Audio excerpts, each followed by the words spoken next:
வளிமண்டல கீழடுக்கு சுழற்சி மற்றும் வடக்கு வடமேற்கில் இருந்து தமிழகம் நோக்கி வீசும் வெப்பக்காற்று காரணமாக மாநிலத்தின் பல்வேறு மாவட்டங்களில் கனமழை கொட்டி வருகிறது. இது மேலும் சில நாட்களுக்கு நீடிக்கும் என எதிர்பார்க்கப்படுகிறது.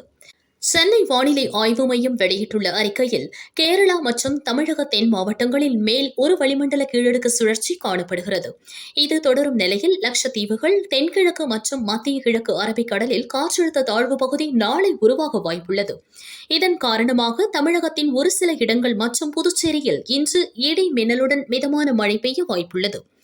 இந்த மழை வரும் அக்டோபர் 13ஆம் தேதி வரை தொடர வாய்ப்புள்ளது.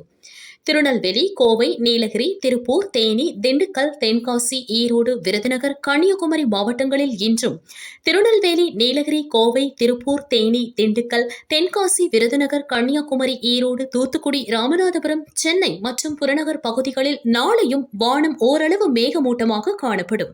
ஒரு சில இடங்களில் இடி மின்னலுடன் லேசான அல்லது மிதமான மழை பெய்ய வாய்ப்புள்ளது என அறிக்கையில் குறிப்பிடப்பட்டுள்ளது.